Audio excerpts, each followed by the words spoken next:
Hey, everybody. Welcome back to the Nature Journal Educators Forum. This is our second week with Jack away on jury duty. Hopefully everything's going well with him. The little bit I've heard says that, yes, he's doing pretty well. My name is Yvea Moore. With me, I have my co-host, Billie Jo Reid. Hello. And we have an incredible guest today named Starr DiCiurcio.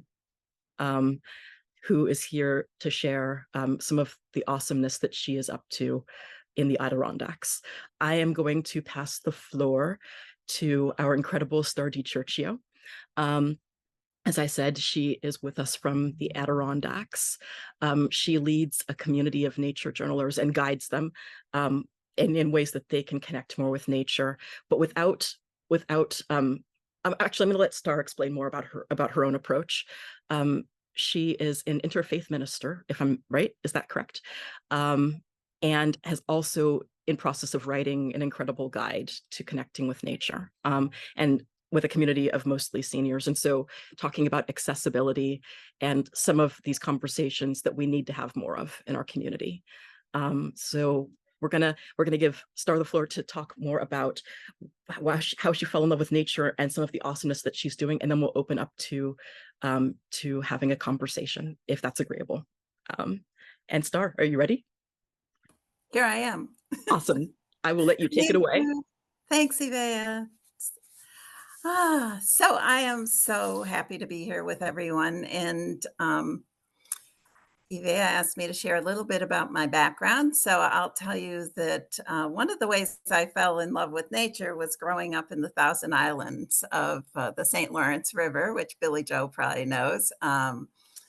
So I was very, very lucky as a child. I was born and raised in Watertown, New York, but that's right on the St. Lawrence. They're very close. And so we had a summer cottage where I spent all my summers. And this was, I mean, there was no TV, there was nothing. It was me in the outdoors, and my brother and sister are older, so it was me alone most of the time in the outdoors. And what a gift in life that was, really.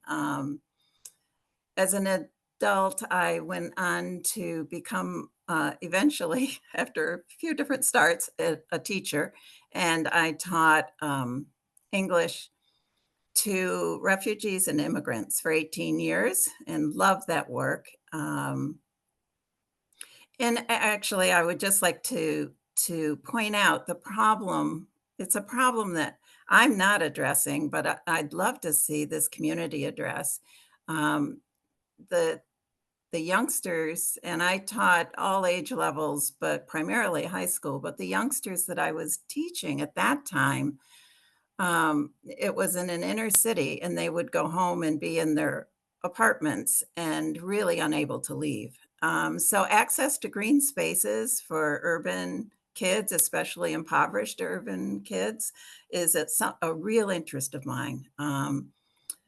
And, if I had a couple more arms and legs, I would be right on that right now. But if anybody shares that interest, it's something I'd love to pitch in on. Um, so I left teaching to become a minister, which is a story about 9/11. But I became an interfaith minister, and my practice as a minister revolves around teaching meditation, um, offering retreats, and offering spiritual direction to individuals in small groups. So before I did that, I ordained with Thich Nhat Hanh, whom some of you might be familiar with, the Zen master. So 20 years ago, I ordained with him.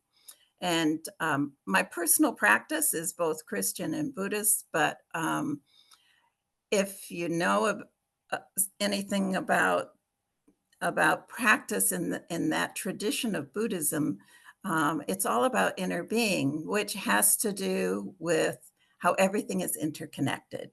Very similar to the idea of the web of life or whatever. But this has been an enormous influence in my life, and I can certainly. I actually brought a short reading. Would you like me to share that with you, of Thais? So And that's what he was called Thai, which means teacher in the community. So this will give you a flavor of why this is so, it has shaped me basically, and why it's part of the reason I'm here.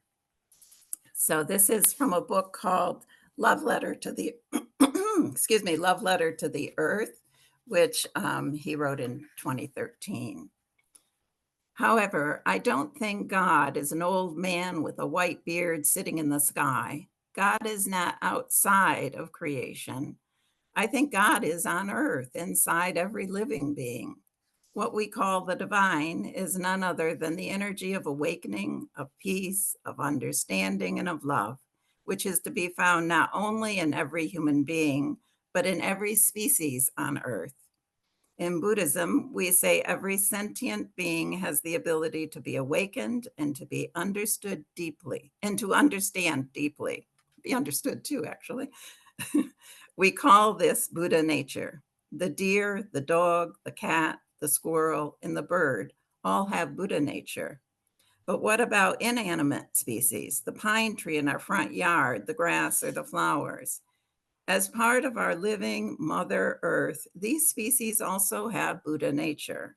This is a very powerful awareness, which can bring us so much joy. Every blade of grass, every tree, every plant, every creature, large or small, are children of the planet Earth and have Buddha nature. The Earth herself has Buddha nature, and therefore all her children must have Buddha nature too. As we are all endowed with Buddha nature, everyone has the capacity to live happily and with a sense of responsibility toward our mother, the Earth. So that, I just wanted to share that with you so you could have some idea how powerful that teachings like that can be in shaping a person's, actually in shaping your whole orientation toward life in all life forms. So that has definitely been terribly important in my love of nature. So 16 years ago, I started leading retreats, and I lead retreats for groups who request it or whatever. But I have a group of women who come on retreat with me, and they're about, I mean, at any retreat, there'd be 20 or 30 women, but there are about 150 total that are on the list. And so honestly, I don't remember how I found out about nature journaling, but I know it was Jack, and I think it might have just been on Facebook or on the internet somehow, researching something. I ran into him, and I was like a duck to water. I was so excited to find this. I'd had an interesting journey with art too, at least it was interesting to me. In 2007, I was a member of a peace delegation with Thich Nhat Hanh that went to Vietnam. And there was a woman who was a member of the delegation who was doing mandalas. And she was doing mandalas in concentric circles with symbols. She created a symbol for things she wanted to remember. So it was just a visual form of journaling. And it was so I was in her room. I saw her doing this and I asked her about it, and she explained how she did it. And I was somebody who never thought I could do any art. I mean, that must have been turned off in me in school at a very young age. I never practiced any kind of art. And I looked at her and didn't say it to her, but I said to myself, I could do that. I could do that. And then I came home and I studied mandalas for a couple of years with Susan Fincher in Georgia. And then once I got my feet under me with that, I just started branching out. And then I became a docent at a museum here, and it just grew and grew and grew because I just love art. So that was fantastic. Now I try to remember that moment when I saw that woman with that mandala and said to myself, I can do that, because that's what I want to happen for the gals that I work with. I want them to say, I can do it. I can do that, because one of my big challenges is that people don't see themselves doing it. So that was really very important experience for me now. Um, so COVID changed everything. And I guess, like probably most people here, I was locked down, and the retreats that I'd been giving most months for these women came to an end. I did some online, um, and some people really resisted that, and some people were fine with it. But we continued a bit online, not at the same pace. But then I decided, well, I was nature journaling by now by myself. I didn't know anybody else who did it. But I put a note out to that group, since everybody was pretty shut up. And I said, would anybody like to nature journal with me? We could do it on Zoom. And sure enough, there was a group of people who wanted to do it. And I don't know how many, maybe 15 or so wanted to join in. Well, I was delighted. And for that first summer, through the summer, we met every week online and just shared. The format that I use, that I still use, is I open with a reading, I pick a reading, or I invite one of them to pick a reading. Open with a reading. We go around the circle. Everybody shares as much or as little as they want to. And sometimes they share journals or artwork they're doing. Sometimes they want to talk about a book that they're excited about. I don't care what they share. I care that they're there. So anyway, we sit around and talk about the environment and nature and our concerns, and spend that time together. And then after the discussion, there's a prayer that I wrote that I say at the end of it, which I can share with you if you want me to. And that's the conclusion. And then we go ahead and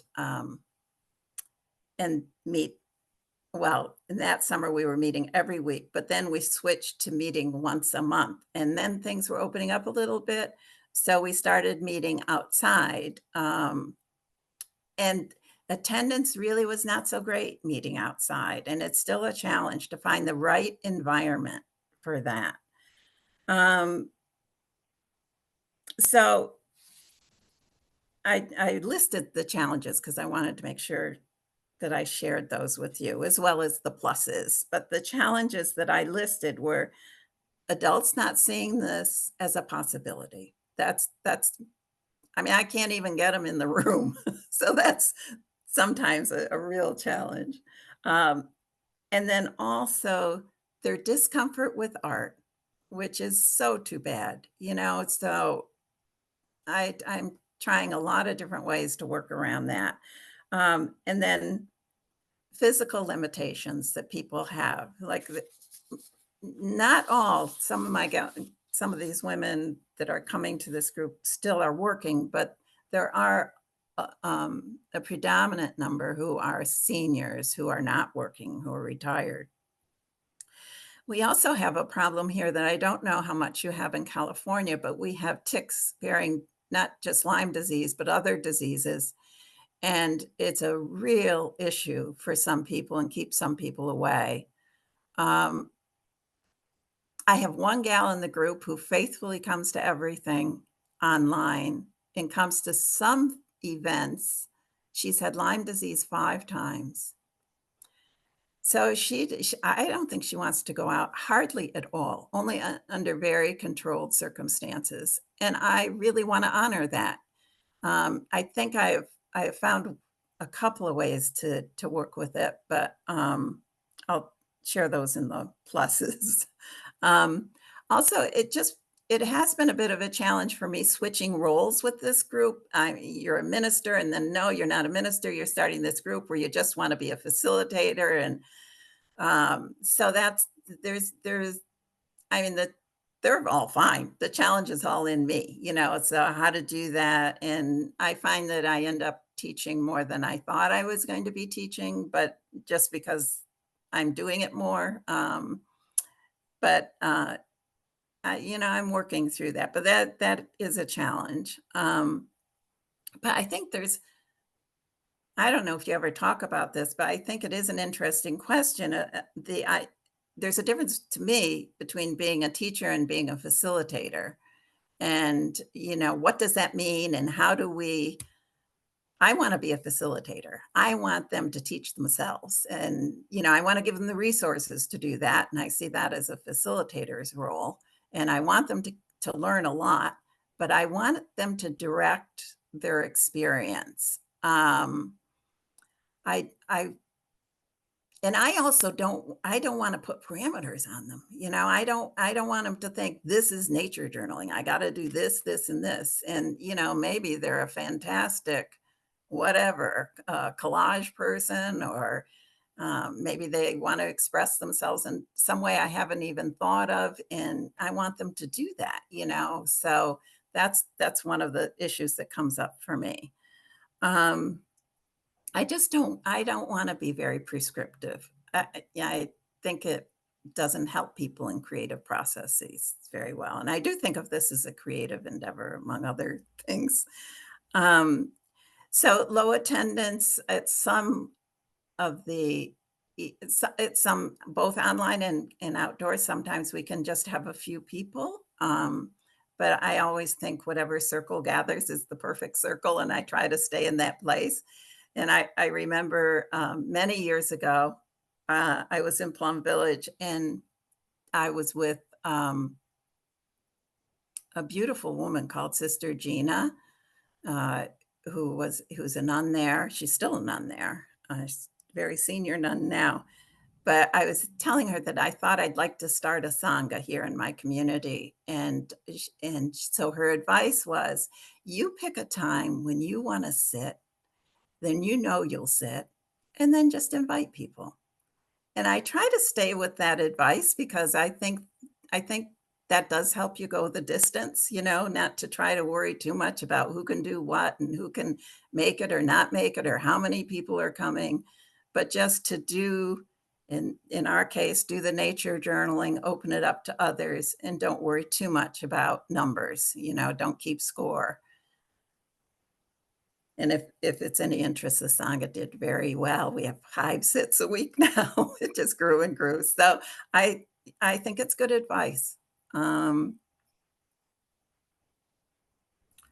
so another issue that comes up for me is this is a very long-standing group of people who know each other in a different way, and, I am getting t so I wanna open this up to anybody who wants to come, and I'm working with them to make sure that I don't wanna lose people over that, but I want it to be more open and more inclusive than we are right now. So that's something I'm working on. And some of the difficult things that people deal with, especially older people and especially people living alone during COVID, were depression and loneliness, and even despair. And so, but that's also why I want them to have nature journaling, because nature journaling will definitely cut down on that. So, the pluses. For me, every time I see somebody connect to this practice, I can go a long time after seeing that happen once. I just love that. I think I know that is nature journaling has changed somebody's life. They're gonna wake up in the morning with ideas, things to do. It's such a gift to me. And when I see it go to somebody else, I am just thrilled. Um, I think another plus for me is that it keeps my own practice of nature journaling going. Being involved with other people and encouraging them helps me keep going. And I do have a lot of fun scouting out new locations. I mean, lots of times, maybe more than that, I decide it's not a good location for us for one reason or another. But I just went to a park up on Lake George, which is it's a beautiful little park, but it's much too heavily trafficked. There are too many people going, so we decided to not going to work. But I like those excursions, and I'm finding out new things about new places and learning more myself. So that's all really really great, including museums. Last winter, we went to the New York State Museum, which has a wonderful natural history section, and we have a small museum called the Pember Museum near me here, and that has a huge collection. I don't know, it must be from the 1800s, the Pember family, when everybody was collecting animals and stuffing them and doing it, but it has fantastic collection, and so that all those kinds of things are fun. So I wanted to say something too about what nature journaling has to offer adults, but especially older adults. Um, Personally, I find it very rewarding, and I think anybody who really gets into it, it has all the rewards of learning new things. So, and we know that learning is good for us, and it can be something that as people get older, they don't do enough. So, that challenge to keep learning is certainly just part of nature journaling, and I think wonderful for folks. Um, it can lead to service. I think it almost has to lead to service, because when we really deeply love something, we wanna serve it, and the more we connect to nature, the more we're gonna wanna do to protect the planet. So, I think that's really helpful.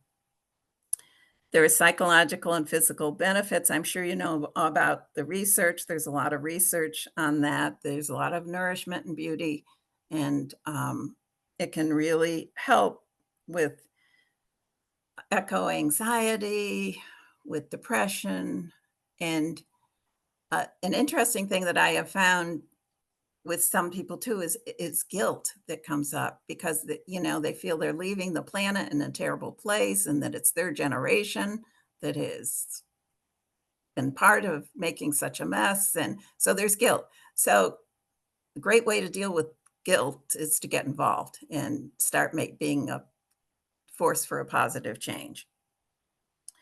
Um, it builds connection and community, and I mean, we have an epidemic of loneliness. We had it before COVID, and it's not just it's not just older people, but we're just talking about them now. But it does build connection, and it builds connections across generations, which is fantastic. This is something that a person can do with grandchildren if they want to.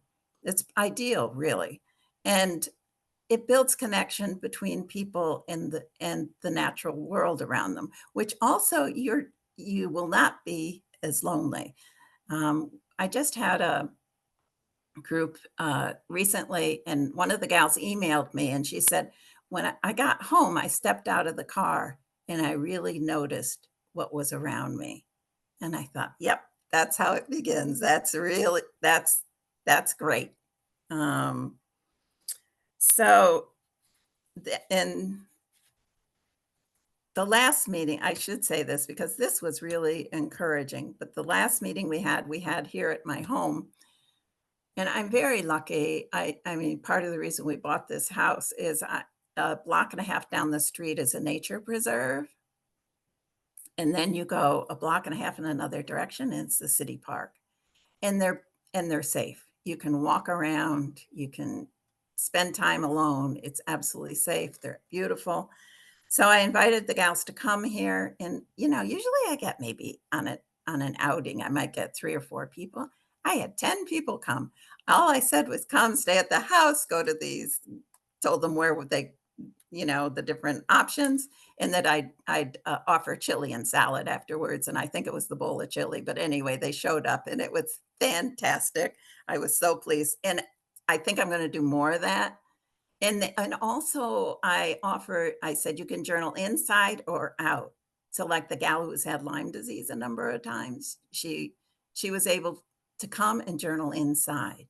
And I had bird's nests and feathers, which I'm probably not supposed to have, and I had shells, and I had all kinds of things, and I had 2 tables laid out with them, and they could pick things and go and journal, and so more people went out than stayed in, but there were a few that just wanted to be inside. So that was interesting to me. And I'm going to stop talking pretty soon. I'm talking a lot, but I also wanted to remind myself and everybody that this is not a one-way street. The elders bring a lot to the table. They have a lot first of all, many of them have time. They have time to invest in stewardship in whatever way they choose. They have knowledge and skills they've built up over a lifetime. Many of them have financial resources, which are nothing to be sneezed at. I think as far as disposable income goes, this is the group you want to connect with, and they have the perspective that comes with age. You know, really a kind of wisdom that comes with having lived a long time. Um, and as for me right now, as Yvea said, I'm working on a handbook, and the handbook's I think it's going to be called Dwelling in Wonder. And it's nature journaling as a spiritual practice. So that's what I'm going to be doing. And the reason I decided I wanted to do this is I work one-on-one primarily in spiritual direction. A lot of people who come to an interfaith minister for spiritual direction come because they no longer belong to their religious institution, their church, their synagogue, whatever. They've left, and they're seeking something else, and they're seeking peace of mind. And so they come and they talk. And I can't tell you, more times than not, people will say, the place I feel closest to God or the place I feel most spiritual is in nature. And so I completely understand that. And I right away want to start talking to them about nature journaling. And sometimes I say something, but this is their time to talk. I should not be going on like I'm going on now with them about nature journaling. So I thought if I had this handbook, I could say, take this home, read it, think about it. And so that's my primary purpose in writing it. It's because I think it'll help people who are in that place. And I hope it'll help a lot of people. And I love to write. I'm a writer, so I love to do that. And just so you know, I'm not totally giving up on the idea of teaching. I just signed up next August to teach a workshop on an introduction to nature journaling at a retreat center on Lake George. So I guess I'm going to be doing it anyway. So if you have questions, I would do my best, or maybe we have questions for Yvea or Billie Joe, whatever. So This is so thank you. wonderful. This is wonderful. Sorry, I did somebody start to say something? I might have interrupted somebody who unmuted, but this is so wonderful. Thank you for sharing all of this with us.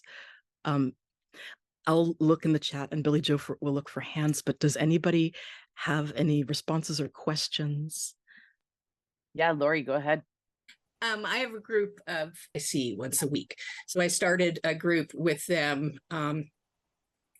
And I've found that as it has gone along, we've just been doing it a few months, but I do find that there is a difference in your purpose, I think. I went in there with all this in my mind of, what does it remind me of, this kind of thing, and doing the 3 questions and all of that. And as it's evolved, I found out that for them, what it reminds me of is often things that they did earlier. It gives them that reminiscence. We did cedar. I brought in little pieces of cedar, and it reminded them somebody had a cedar box that her father made for her mother for their wedding day, and other people made pictures of wreaths, and we just had really good discussion. So the purpose turns out not to be so much learning about nature as just being. I mean, it's just being there, and that brings out something, and they all enjoy it because they don't get to get out very much. They're in wheelchairs. They can't really move by themselves. Sometimes it gets a little difficult because, with the paint and everything, and but they really enjoy it. But there's a different purpose. Like you said, it's like kind of like facilitating, but it's not so much the nature journal education as far as you know, how do we look at this little piece and learn from it and do the scientific process? For them, it's how do you look at this piece of nature and how does it relate to you? And what does it mean to you? And, you know, it's a different thing, but it works. So you can take it kind of in your own direction. And that works for me. And we have all kinds of little fun things we do. I usually just bring something inside, and they try to paint it or do whatever. So Yeah, I think we don't know why people come really until we get to know them pretty well. But I think some of that might come from the isolation, loneliness that can come, and people are looking for ways to be together in community. And but that's a perfectly legit to me. That's perfectly legitimate, and you never know where it's going to lead. Yeah. yeah. And I see Billie Joe. Yeah, I just wanted to sort of echo that in. I agree with what Lori is saying, that I don't think you have to do the I notice, I wonder, it reminds me of every single time, right? I think it really depends on who's sitting in front of you. And I think the other thing that's really nice about those 3 prompts is it gives folks a starting space if they've never done it before. It gives them sort of some guidelines, but it's not something that you necessarily have to go through every single time. I know myself when I'm doing it, I don't necessarily go through every single one of those. And I think the nice thing too is to leave it loose so that folks can figure out which part they like the best and which kind of part resonates with them the most. I haven't worked with many adult groups, but I work with students. But I kind of like to do the same thing even with my students. There are some that focus on the picture. They really like to draw, right? So, just kind of encouraging a little bit more. And I have a few others who write like, man, pages and pages. And I just say, like, go for it, right? And I think that's the beauty of nature journaling, is that there's no real rules to say it has to be this or it has to be this or it has to be this. I think, being in nature itself and having some sort of connection, I think is the work. And I wanted to touch on something that you had mentioned earlier, Starr, about like facilitator versus instructor, right? And so I wonder, sometimes I have that as well, and I'm sort of a natural, adore educator, and so sometimes I just try to facilitate too. And sometimes it comes out as just being an instructor. And so, but it's a slight balance. But I wonder with an adult group, if you said, this is where we're going to meet, and have a guideline of something like, today it's going to be about landscapes and find your space and landscape away, and we'll do a share at the end. Like, I wonder if you sort of preface it a little bit instead of, I'm going to teach you how to do landscapes. I think sometimes it's in our wording of how we're sort of marketing or putting it out, can sometimes lead us, to that. And I think you show up with your own pens and paper and stuff and say, well, I'm going to pick this space over here. And then you sort of set the tone that you will facilitate it. So you've organized it, you've given the time, and you've given a slight direction. And then, when the time's up, this is the second part, but it's not you as sort of instructing. And I wonder if that would help you sort of be able to sort of navigate through that a little bit. And then one of the other things I wanted to mention was just the tick thing. So we are seeing a massive increase in ticks here in Ontario as well. They're moving from your neck of the woods into our neck of the woods, and they are a problem. They're a problem, and a lot of people are really sort of nervous and scared about it. I think the biggest thing is education, right? Is education, and really having folks understand what's going on. So even if you're able to just run a night that's sort of just about ticks and what we sort of do about that, or have somebody from the community come in and do like a little public speak on it. I can understand the person who's had it, Lyme 3 times. But I think the biggest thing is, knowing your space and trying to stay out of long grass. So if we sit on the trail and we have our little stools or chairs, then I think that's a better space. If we're sitting at picnic tables on short grass and looking at different things, we're going to lessen our chances of getting ticks, right? Because really it's when we're walking through that long grass. And I think the other thing is just education in terms of what they're wearing, like pants tucked into socks, like, and then going home right away and doing a tick check before you get in the car, and then going home and having that shower as well. And getting, if they have a partner at home that's able to help sort of check, or if not, a really good mirror, right? So, I think education for me has really sort of helped decrease that. Even today with my kids, we were sort of out into an open meadowed area, and they said, "Can we go into the meadow?" And I said, "Listen, I'm not telling you can't, but I'm also going to tell you that there's ticks in there." And they were like, we're going to stay on the edges. I go, great choice, right? And so, you have to educate and make the best decisions, and you kind of have to go from there. But they're a reality, but I also don't want them to be something that prevents folks from heading outdoors as well. But I think, if there's a park in your area that has a really nice covered pavilion, or a gazeboed area, they're still outside, but they're sort of feeling a little bit more sheltered and protected. I think that's okay too, right? And if things have to come towards them, or you take 5 minutes, go grab a few things and then come back, I don't think there's anything wrong with that either, right? You and me, we're winter people, right? So we can't always be outside in the winter. Sometimes we have to grab and then bring it back inside, right? So I just think there's a few things that might help sort of alleviate some of that, just with my past experience. So I just wanted to pop that in there. Thanks, And I'm going to Billie. bring in Marcia.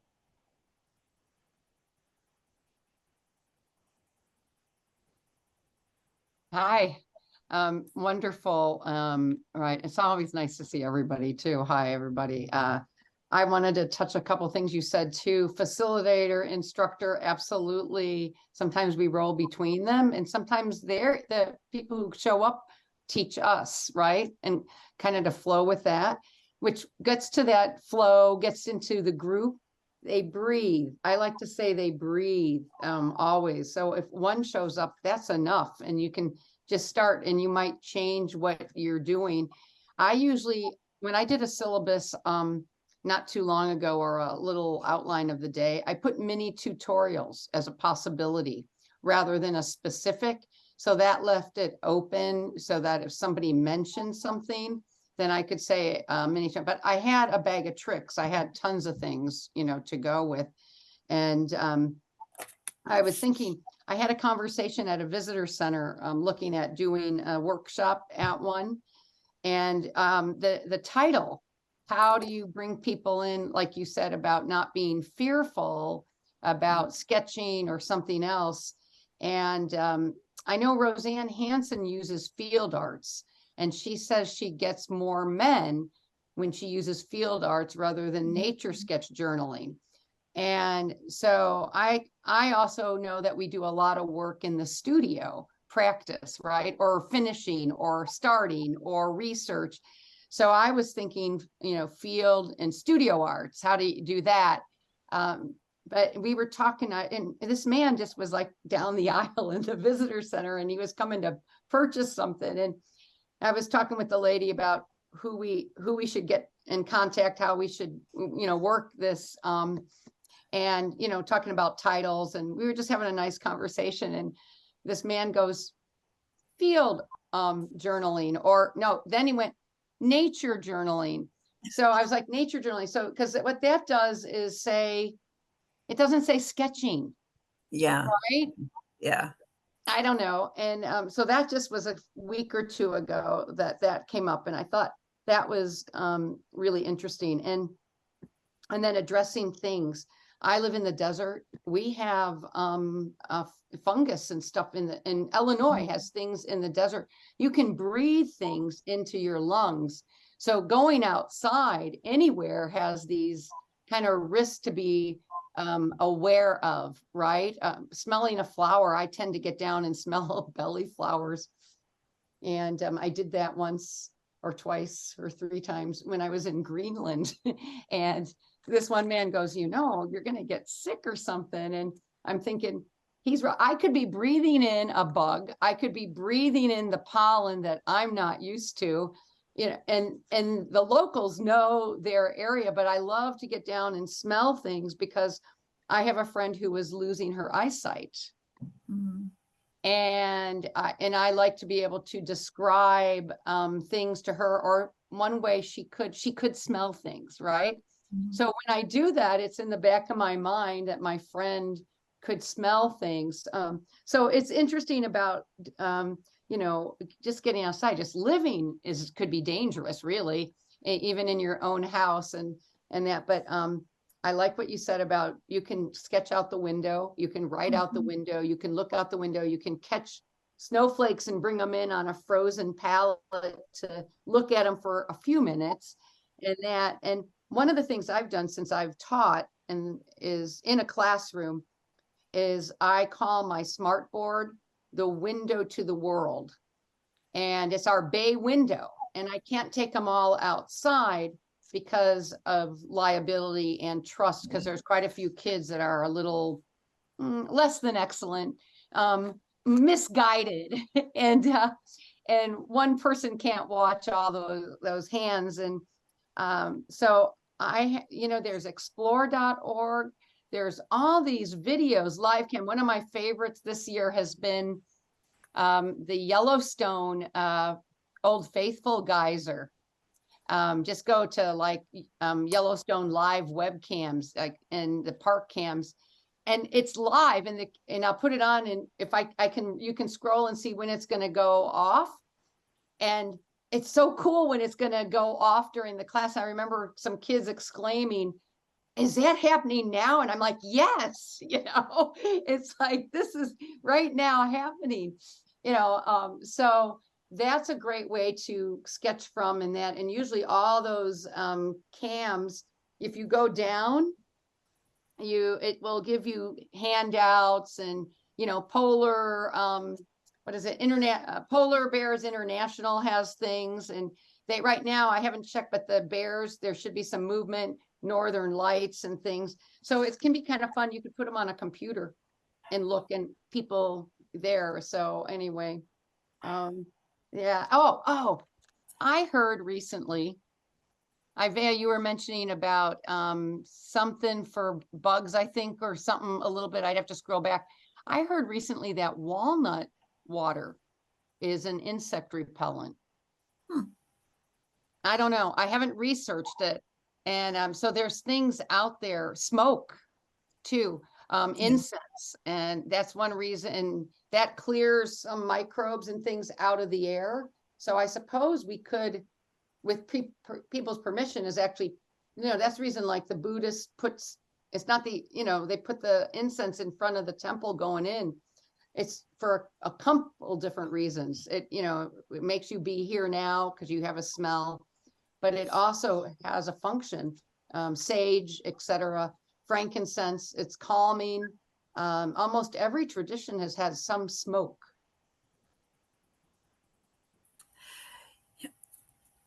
I wanted to just point out, because things are coming to my mind as you talk, which is wonderful. One of the most fruitful times I find is when we gather in a circle and everybody shares with each other, because they really do pick up a lot I pick up a lot from them, and they pick up a lot from each other. And I think that is one of the most beneficial parts of our time together.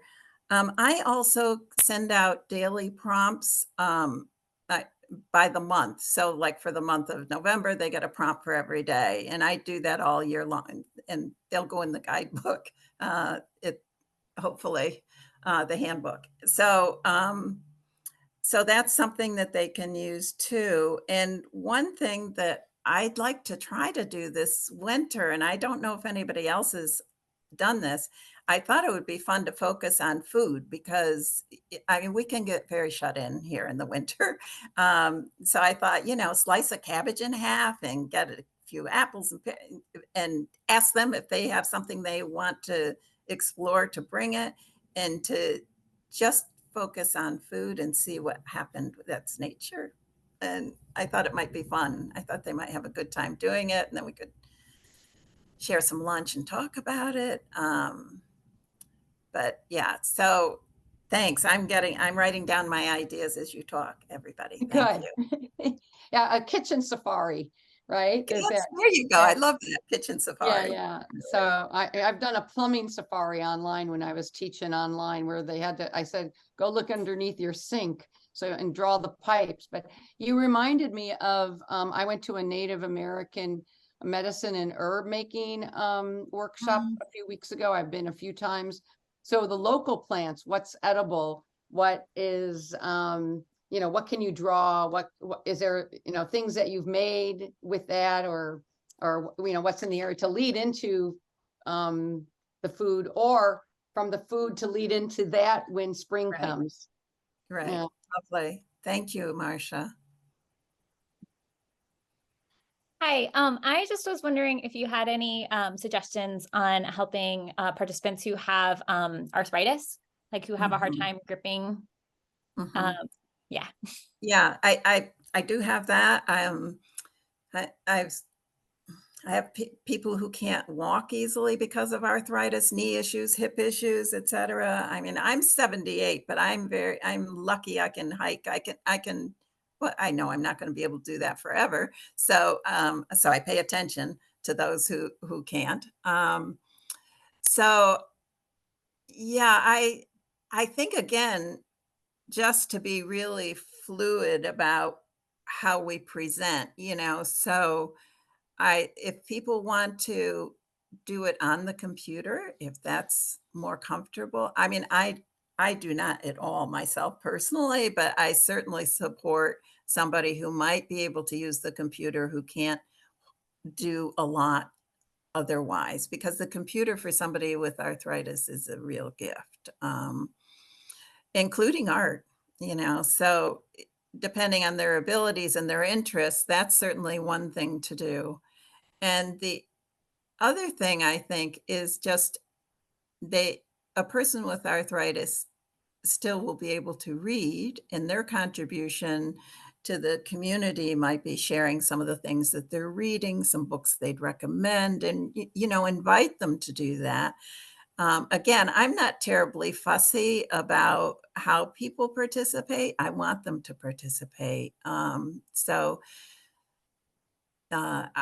think there is a lot of interest in reading with this particular group I work with. And I've even thought a little bit about doing a chapter club, but I haven't done this because I'm afraid it'll get us too far off course. But I still think it's a lovely idea where instead of doing a whole book, you just do a chapter, and they would read that and spend part of the time together discussing.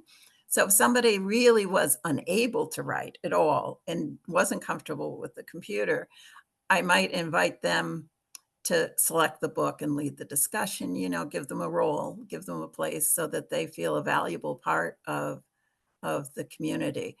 Yeah, it gets tricky. But the first question is to ask them what they want to do and what they feel comfortable doing. And then, and to do that privately, not in front of other people, so that they can tell you exactly, you know, and it could be for a lot of people with arthritis, some days are a whole lot better than others. So, you know, you just find out what you're working with and then go from there. I think you'll be okay. And I think the welcome is the most important thing. Thank you.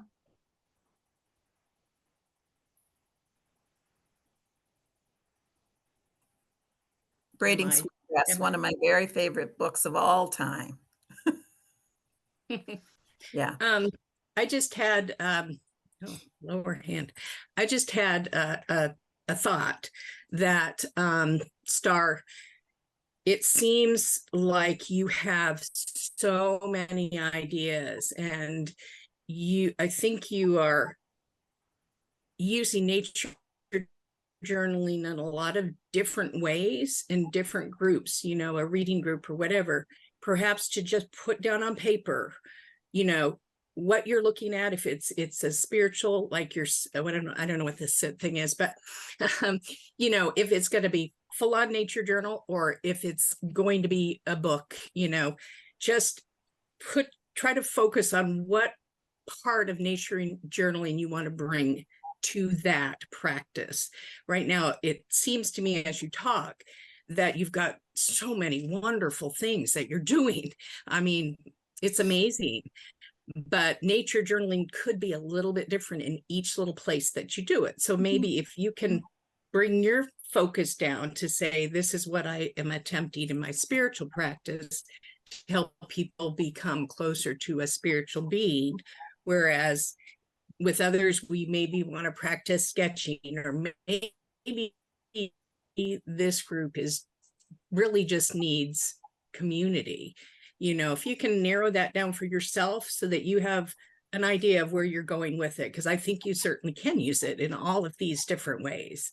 But, you know, right now, it just seems like it's just flowing everywhere, and maybe you can just help yourself by writing down, you know, what is it that I'm doing in this practice and in this practice and this practice? How does nature or nature journaling fit into this one, or fit into this one, or fit into this one, so that every time you go to that thing, you think, okay, this is now I figured it out. This is kind of where I'm going with this one.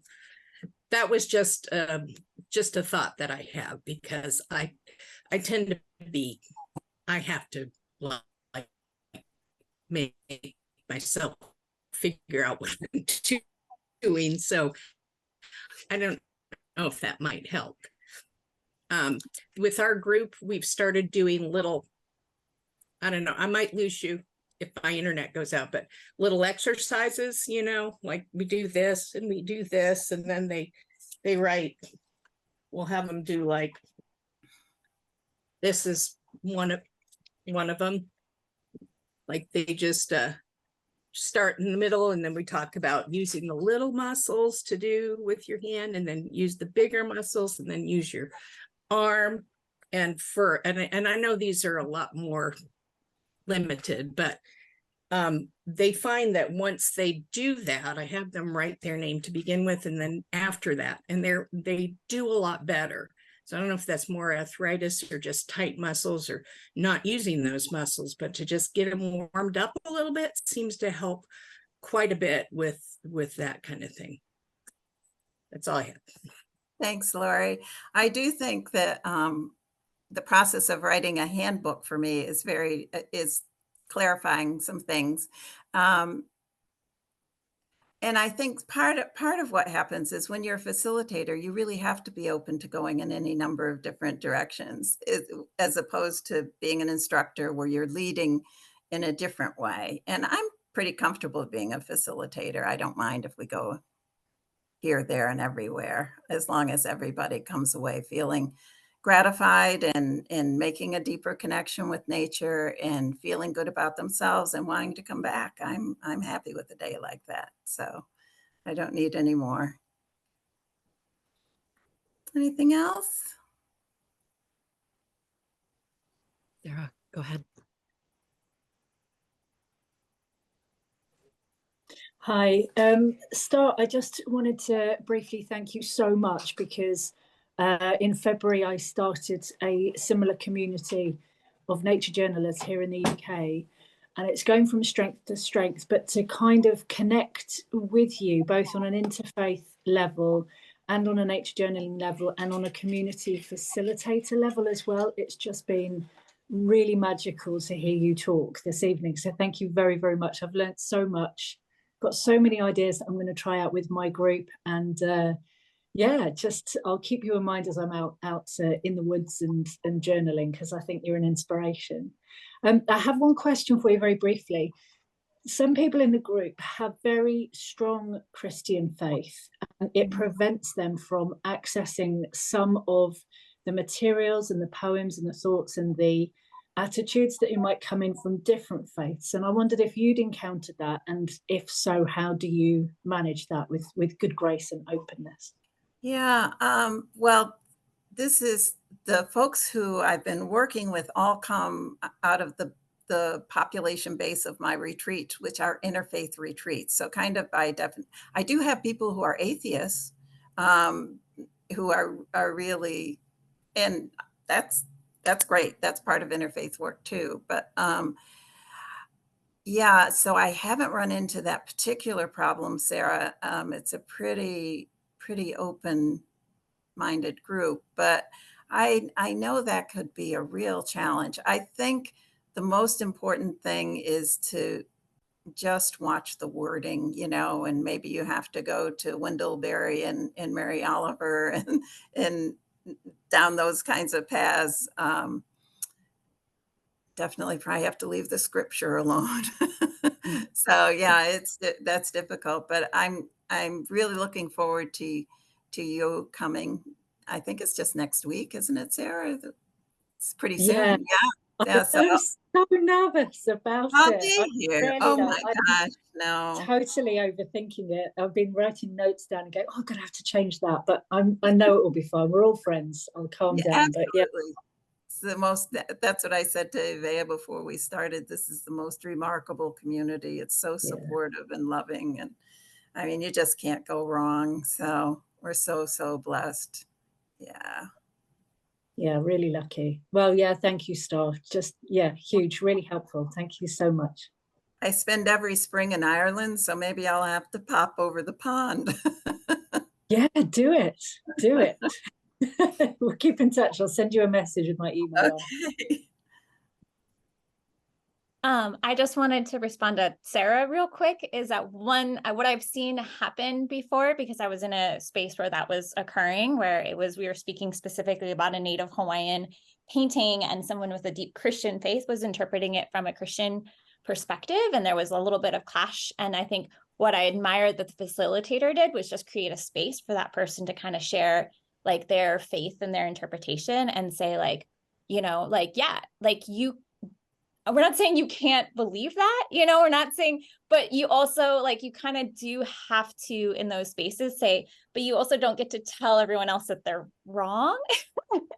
And that's kind of a challenging point to say, like, these are things that we can't necessarily prove, or, so there is up to, but we welcome you having that viewpoint, and that's us having a different viewpoint isn't dangerous to you. And that's such a hard conversation sometimes to have, because, I think there are communities that feel like anyone else having a different viewpoint is a danger to their viewpoint. And that sort of thinking, you kind of have to, I kind of feel like I've kind of come to the realization, I'm like, that can't coincide with a safe space for everyone that I'm trying to create. And that's not safe for me either. And so, saying like, you are welcome, but there are these boundaries, to how much like telling everyone they have to believe a certain way, because I'm not telling you that you have to believe the same way that I do. So we have to find, some sort of space to exist together. It's tricky. It's really hard though. It is hard. Yeah. I think I hope I did it the right way. It felt okay at the time, but it's going back to the whole point of nature journaling, is that if you're giving something attention and you're giving it your curiosity, that kind of extends into other areas of your life as well. So it was able to say, let's just remain curious about how different people react to certain books or certain texts or certain pictures. And while it might offend one person, it might provide an awful lot of comfort to another. And it's kind of a healthy space where I really want to try and facilitate that kind of discussion, rather than this is no good, I'm closed. It's like that closed mindset versus growth mindset as well. And just to try and bring a little bit of the nature journaling ethos into how we deal with people. So I hope it helps. I don't know. Oh, that's beautiful. Yeah, Centering curiosity. Perfect. So, and I did have another question really quick for Starr, or maybe it's not a quick question, but one of the things that I've really been challenged with, because I'm like Billie Joe, I mostly work with students, is that I've noticed with students, if they're struggling or confused or having a problem, they raise their hand, they get all wiggly, they really show you that there's something going on. And then I had this group of adults where, some of them really were peacefully working, and so I didn't want to interrupt it. And then I found out later that some of them were like bored or anxious or confused. And I had tried to, I was going around. I said, does anybody need help? I can help you individually, and they were still, I think because of, like these sort of trained things, they don't want to show that they don't know anything or that they're uncomfortable. And so I felt bad because I let the journaling time, like a certain period, go on longer than maybe some people were comfortable with, but I didn't know how to identify whether these adults, and it was a lot of the older adults, whether they were actually peacefully, happily working, or like kind of bored and anxious or uncomfortable and just didn't want to like cause any waves. And you don't want to keep going over and saying, are you okay? Are you okay? Because that's a nuisance too, if they're trying to concentrate. And yeah, the way I deal with that, Kate, and there may be a better way, but the way I deal with it is I tell them where I'm going to be. I say, I'm going to be over at that table or on that bench or wherever. I'm going to be there, and come on over and talk to me if you need anything. And people don't know why they're coming over. They may be asking for directions, I mean, so, but far enough away, they don't have to do it in front of everybody in case, I mean, I want them feel free to say whatever they want to say to me. So that seems to be working okay. No, I really like that, because I realize that I've been kind of doing the opposite, where I'm like, okay, you guys go out, and then I'll come around and check in on with everybody. But then there's somebody off in the corner over there, and I'm like, oh wait, I never went to them, and I don't know whether they're happy and they don't want to be disturbed, or they actually. And then I went over finally, and she said, oh yeah, no, I don't know how to do this. And I said, oh my, okay. Yeah. But so maybe I'll try that next time. Say like, okay, I'm gonna set up right here, and if you need me, I'm here, and I'm, even if it's just to say hi or just to share something. I like that. Yeah. Thank you. Sure.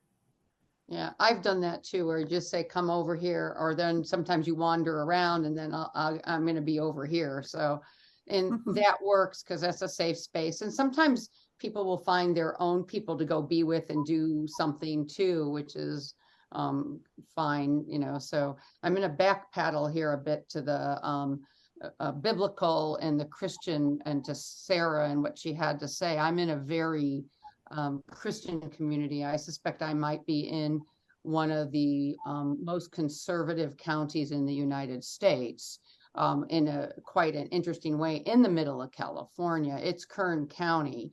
So that is where Kevin McCarthy is from.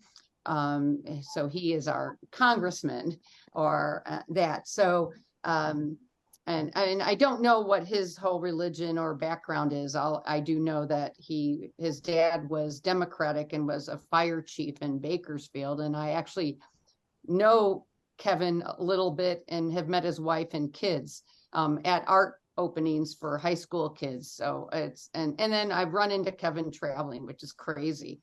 I mean, like in Poland, and then changing planes in Denver, like, and I'm like, Kevin? And he's like, Barsha, and I'm like, yeah, what are you doing? And we have a few conversations, short ones, but so what came up when you were talking about this, Sarah and everybody, was, there's plants in the Bible. There's remedies in the Bible.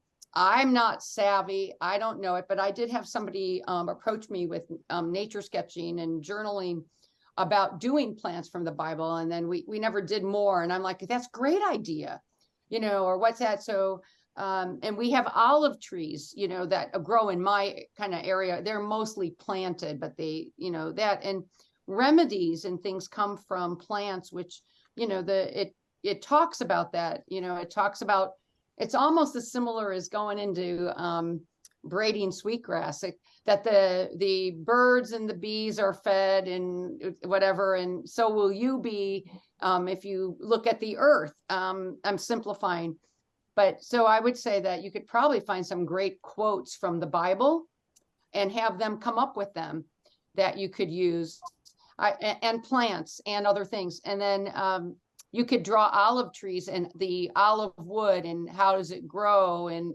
all those things that come from that area. This is I have a good friend who is a Jehovah's Witness, and they have some really amazing science videos, and I can't remember what they're called, but something design and whatever.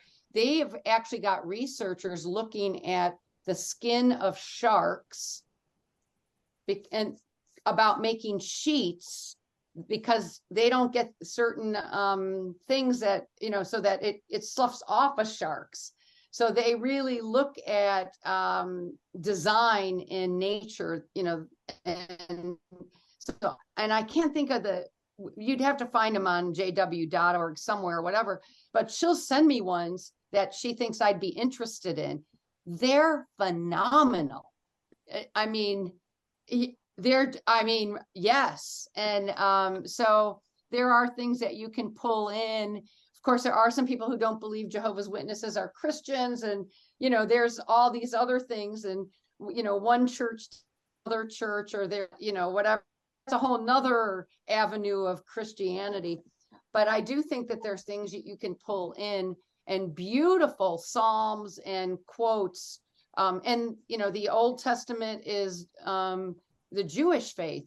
So that you can bring in too, if you need to. So that's what I was thinking about addressing, so no fear in that, I hope. So that was to Sarah's talking there, to you, Starr. Thank you, Marcia.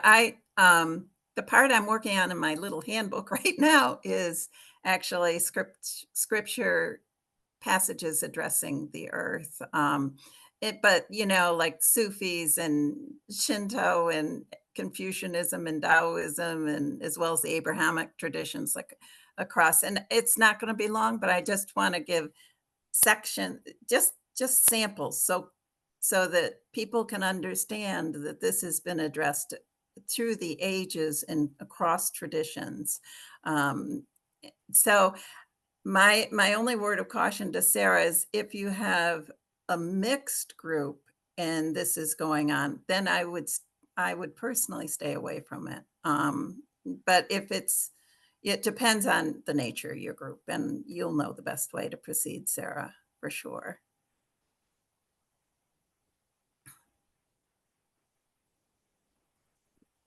I have two questions. I just learned how to do this hand thing, so it's bugging me. Put my hand down, put it up.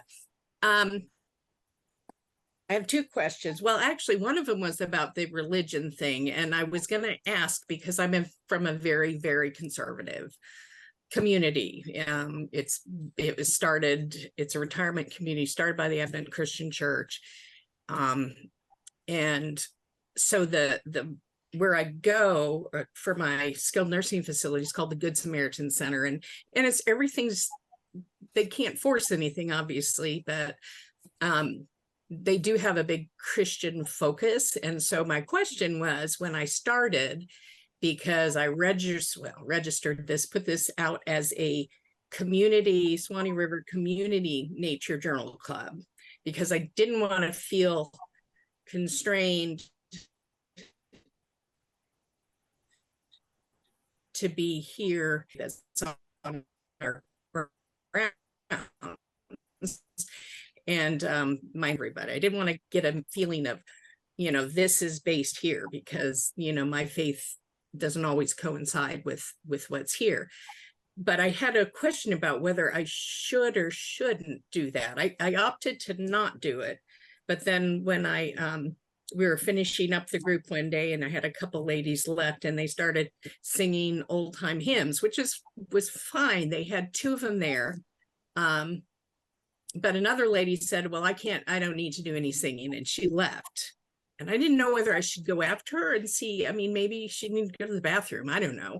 But I wanted to make sure that she did not feel like that she had to, I just didn't want it to be pointed at that. So, unlike, being in a very open and, spiritual basis, this is a very Christian focused one.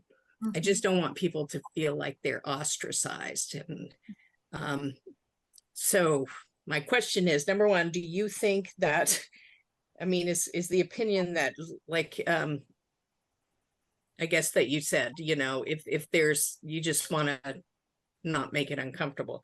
My other question is, you talked about mandalas, and I have one lady in my group who, no matter what we're drawing, she makes it in round circles. It's just, she does. It's just like, I even said this last time, we were supposed to be drawing I don't even know, we did practice bird sounds or something, but she started just making a little design all around in circles, and she likes to paint them different colors, and doesn't matter, you know, we're doing cedar or we're doing gourds or whatever. She's got a little colorful design in a circle.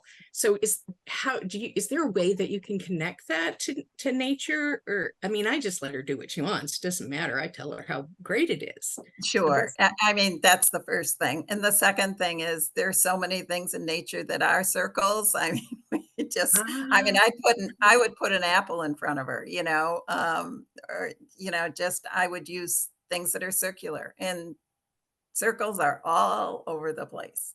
Yeah. What about the vanilla type circles? Is there, anybody have an idea of in nature, like there's got shells or maybe something like that? Shells that have a lot of circles, and she could also, I don't know, I did mandala facilitating for a while, and so it just you could put a circle on the paper for her. Just put a circle on the paper, and then let her do what she will within the circle. You know, I think that's a place where I would try to give her things that are circular to work with. But then again, I wouldn't want her to feel, if she wanted to do something different, that was a problem, because she's expressing herself, and that's valuable in and of itself, you know, so. Yvea's putting a bunch of things in the chat: tree rings, succulent plants, seeds, celestial bodies, ripples in a pond. You know, so yeah, and then you could take it to spirals. Maybe, you know, have her do a spiral, like if almost a ring on top of a ring, which gets you into that, all the Fibonacci and stuff eventually, as you kind of circle into the shell, and you keep going. Color wheels, cyanometers. And then I kind of developed something that I call a huanometer or huometer, and a valuometer, which is any of the colors in that circle, right? So, okay, thank you. Yeah. So, and you know, astronomy is a great place to go to. Yeah, the sun, the moon, the stars. So many circles, and they travel in circles. You know, you could do pathways and circular pathways. It's very, very rich, and they're wonderful books. Suzanne Fincher, who was my teacher, has a number of books. Fincher, Fincher. So you might just want to take a couple books on mandalas out of the library and see what it perks for you. Okay. Yeah. Thank you. I would just go with it, you know. Yeah, that's a good idea. Thank you for all the suggestions I saw in the chat too. That'll be great.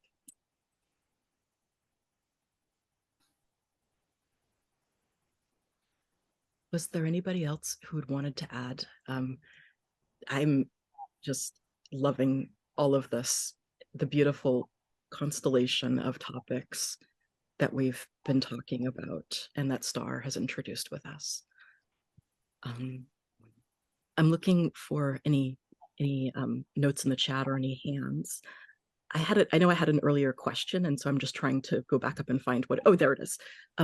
What I wanted to ask you, Starr, was because I personally hear so many successes and all of these awesome things that you're doing with your community, but I also hear that that you're still working on the balance between how much you teach versus how much you guide.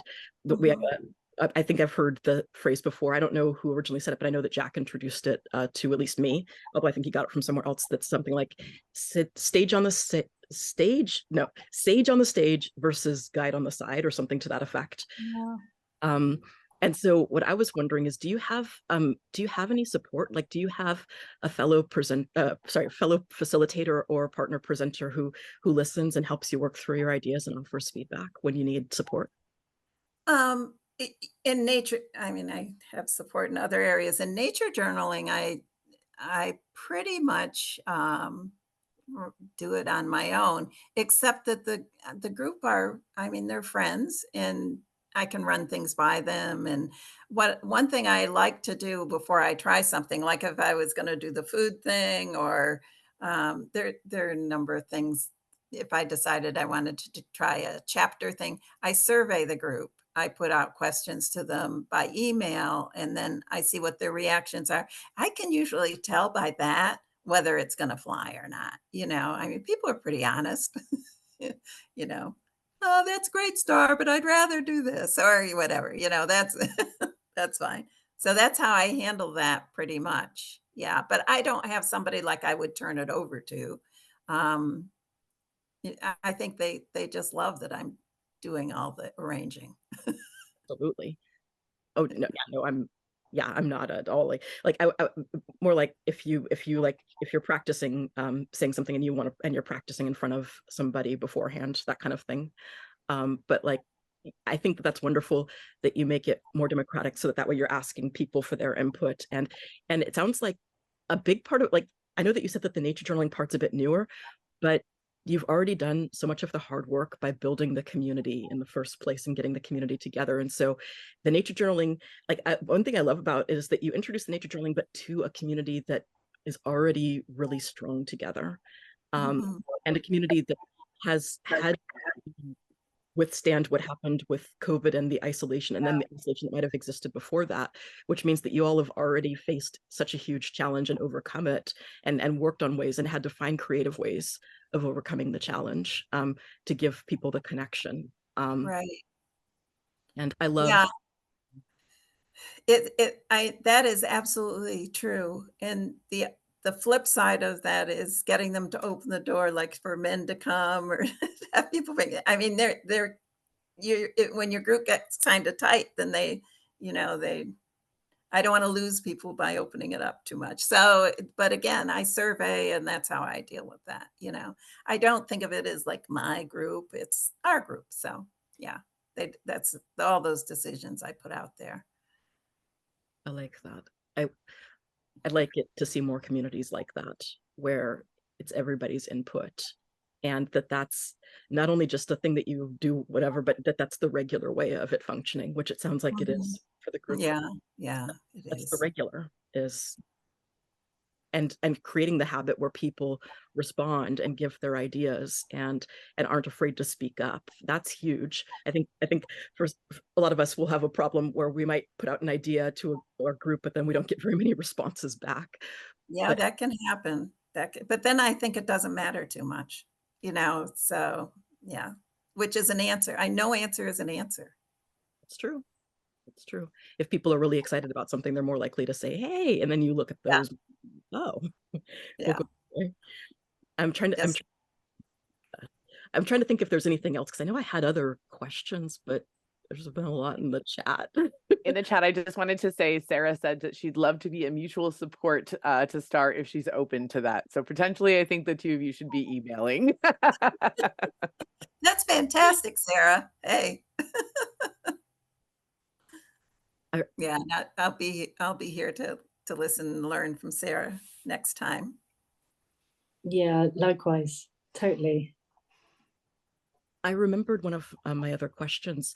You'd said that you all have share circles, and I'd love to know more about the share circles and how those work. I've seen Uh, in my own experience with having the shares that, at least what I've experienced, is that a lot of us wind up feeling really self-conscious because we'll compare our work to somebody else's. And maybe that's just not part of the group culture, but how do the share circles work out, and what makes them such positive spaces is what I want to know. Yvea, I have, it's part of my little handbook, which you're all going to be tired of hearing about, but I wrote guidelines for sharing. Would you like me to read those to you? And I use these with the group. I don't have to use them every time because they're very familiar with them now, but these are there are 12 guidelines. Number 1, always be kind. Number 2, be mindful of the time so everyone has a chance to share. Number 3, there is no pressure to share. 4, if you have a suggestion, ask if the creator wants to hear it. 5, begin and end with positive comments. 6, be curious, ask questions. 7, avoid comparisons. 8, If making a suggestion, phrase it in terms of your own work. Quote, if this was my page, I think I would, unquote. 9, do not interrupt the creator when she or he is presenting her work. Save your comments and questions until the end. 10, if something is unclear, ask for clarification. It probably is unclear to others. 11, remember to handle all creative works with reverence. 12, be an encourager of yourself and others. So that's what I shared to start the circle. If somebody new comes in, I do it again. I love that. Those are beautiful. The intentionality that each of them has and the thoroughness, just, I can understand why the group you're part of is such a healthy place, because it sounds as though you really prioritize creating that community context and guidelines to make sure that the community stays a safe and healthy and growing place. And that is so clear in those guidelines that you read just now. I'm not going to go into the whole struggles that we sometimes have on the Facebook group. A lot of the times that our Facebook group is a good place, but then behind the scenes, there's some stuff that we struggle with. And one of the things that would probably help would be if we had such clear guidelines with that level of detail and intentionality that you do. And so I really feel powerfully that those are incredible guidelines. Thank you for sharing those with us. Sure, I'm happy to share them. Yeah, I do think it's helpful. It just sets a tone, and I think it helps people. It helps people go to the right place. Yeah. Will you, is it okay if I speak? Will we be able to get a copy of your handbook? Because I can see a lot of ideas that I might want to try. Sometimes every week it gets to be, so to go a little different direction. But Sure. do you? Yeah, I hope to have it done early in the year. I'm going to finish all the writing this. I set a deadline. It's going to be done by the end of December, and then I just have images to work with and to get it printed. And I have to decide how to get it printed. I have a publisher, but it takes a long time, and it's a handbook, so I don't know what I'm going to do. But yeah, I'll make sure that I'll make sure that it's available to this group. Yeah, definitely. Thank you, Lori. I agreed, Lori. I will cheerfully buy your handbook, Starr. And I might buy a few extras to give as gifts. Thank you. Did anybody else have any questions or comments for Starr? Anybody else? It was wonderful. If folks would like, let's take 1 minute here at the end to put into the chat what is a key takeaway for each of us today. Either something that Starr shared that we might want to try in our own practice, or some beautiful lesson that we got from the conversation, or just something that we'd like to carry with us after today's meeting. Make it stick in our mind a little bit better. So I'll give people a minute to think about that and to put in what's the key takeaway from today. Yvea, would you like me to end with the prayer that I used to end my sessions with? Please do. That would be wonderful. Okay.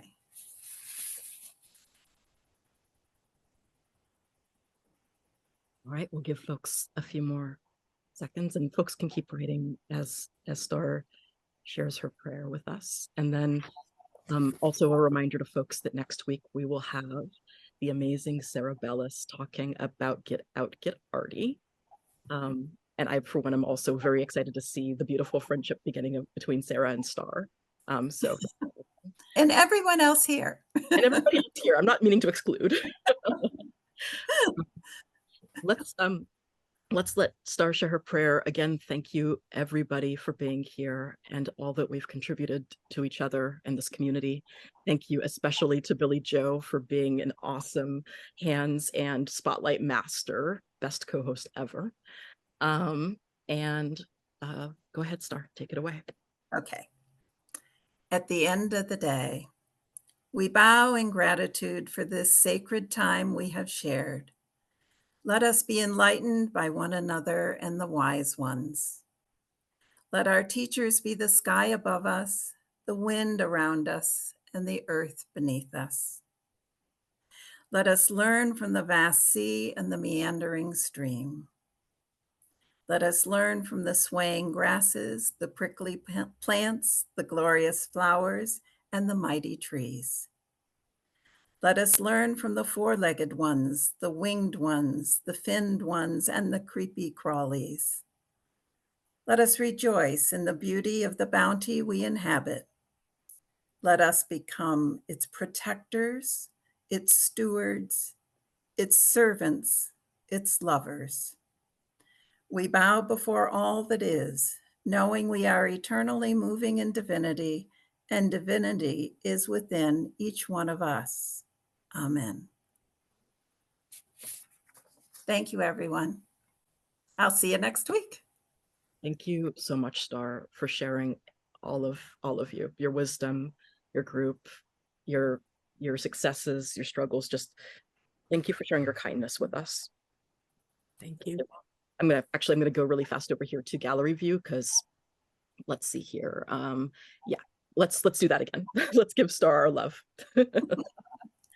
I'm And right back at ya. You all take care and have a beautiful week with love and grace. Thanks, everybody. Thanks, Yvea. Thanks, Billie Joe. See y'all next time.